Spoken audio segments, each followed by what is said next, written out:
अच्छा हमारे भी यही कि हिंदू वहाँ पर भी होता है कि ये फलां का मंदिर है, ये फलां का मंदिर है। ये सिर्फ इसलिए नहीं दिया कि हमारी मस्जिद की नहीं, हमारे भी मस्जिद है, ये शियाओं की मस्जिद है, ये सुन्नियों की मस्जिद। संगीत हो या सगाई, मेहंदी हो या बारात, इस बार रानी जैसा होगा आपका श्रृंगार तनिष्क नवरानी कलेक्शन के साथ। विजिट तनिष्क शोरूम, वैशाली नगर, मेन रोड, अजमेर। पहले जो वर्शिप का जो मामला है वो सिर्फ मस्जिद और दरगाह शरीफ के लिए नहीं है, वो तमाम मजहबी जो मकाम हैं उनके लिए है कि जैसे हों ऐसे रहने दिया जाए। ये लोगों का ख्याल आ रहा है जैसे मस्जिद के लिए, दरगाहों के लिए, मुसलमानों की इबादत गाहों के लिए, आम तौर पे तमाम मज़ाहिब के इबादत गाहों के लिए है और ये सभी के लिए फ़ायदे का। अच्छा हमारे भी यही कि हिंदू वहाँ पर भी होता है कि ये फलां का मंदिर है, ये फलां का मंदिर है। ये सिर्फ इसलिए नहीं दिया कि हमारी मस्जिद की नहीं, हमारे भी मस्जिद है, ये शियाओं की मस्जिद है, ये सुन्नियों की मस्जिद है। दूसरे फैसले हमारे ये भी है कि फलां फिरके का, देवबंदियों का, बरेलवियों का। तो 47 से पहले जो भी ऐसी मस्जिद या वो उसकी वैसे ही रहेंगी। तो इसमें न सिर्फ मुसलमानों का, ये दरगाह वालों का, ये मसाजिद वालों का नहीं है, पूरे हिंदुस्तान में अमन और अमान के लिए इससे बड़ा कोई फैसला नहीं है। अगर हुकूमत चाहती है कि हिंदुस्तान में अमन रहे तो उसको इस पर दायम रहते हुए इस फैसले को पुरअमन तरीके के ऊपर इसको मंजूर करके और आवाम को राहत देनी चाहिए। हिंदू, मुस्लिम, सिख, ईसाई तमाम मज़ाहिब के लोग कसीर तादाद में आते हैं और वो फैज़याब भी होते हैं, इसलिए वो बराबर अपनी हाज़िरी यहाँ पर दर्ज करवाते हैं।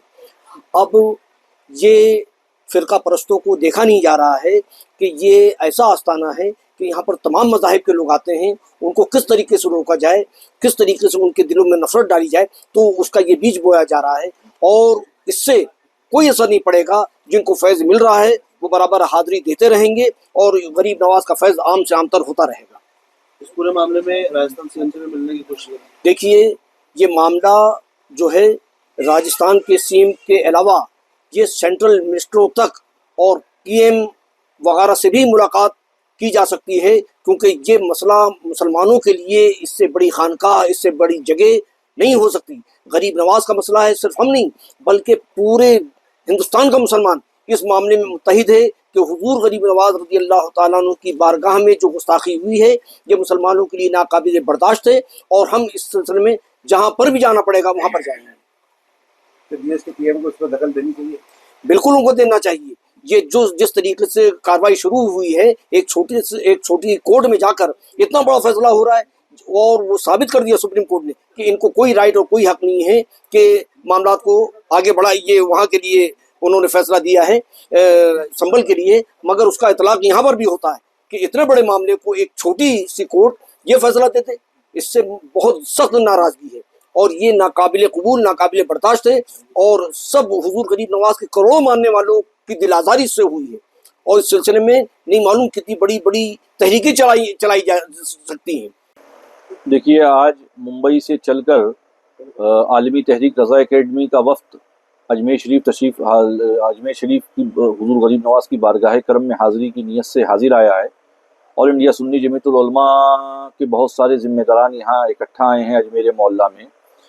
यहाँ आने का मकसद ये है कि दरगाह के जो खुद्दाम हजरात हैं उनसे मुलाकात करके हम लोगों के लायक क्या खिदमात हैं, हम लोग क्या कर सकते हैं, इस पर चर्चा आज हुई है।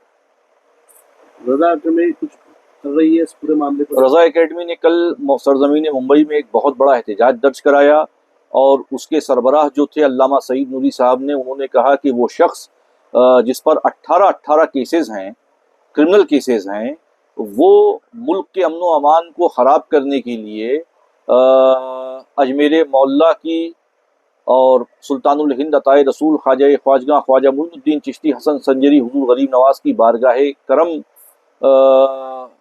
में जो है जिस तरीके से यहाँ पेटिशन उसने दायर किया, कहीं ना कहीं उसका मकसद ये है कि मुल्क के अमन व अमान को गारत करना, मुल्क के अमन व अमान को ख़राब करना।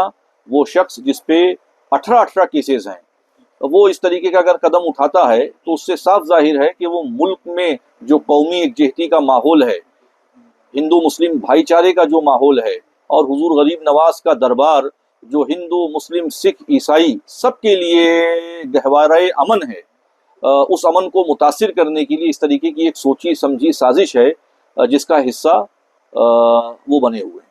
बार बार दरगाहों को ही निशाना बनाया जा रहा है। درگاہیں جو ہیں وہ امن و امان کا گہوارہ ہیں۔ قومی یکجہتی اگر آپ کو دیکھنی ہے، ہندو مسلم سکھ عیسائی کی ایکتا اگر آپ کو دیکھنی ہے تو وہ درگاہوں پہ دیکھنے کو ملتی ہے۔ تو اس ایکتا کو ختم کرنے کے لیے، ملک میں نفرت اور عداوت کے ماحول کو عام کرنے کے لیے، ملک کی بھائی چارگی کو توڑنے کے لیے درگاہوں پر اس طریقے کے حملے ہو رہے ہیں۔ جس کتاب کا حوالہ دیا جا رہا ہے وہ اتہاسکار بھی نہیں ہے، لیکھک ہے، ان کی کتاب کا حوالہ دے کے کورٹ میں پٹیشن لگائی جاتی ہے۔ دیکھیے یہ سراسر بےہودگی ہے اور کیا نام ہے بدتمیزی ہے، اور وہ شخص جو جس کا کرمنل ریکارڈ ہے وہ اس طریقے سے کورٹ میں جا رہا ہے اور اس کو کورٹ ایکسیپٹ کر رہی ہے، کہیں نہ کہیں یہ چنتا کا وشے ہے۔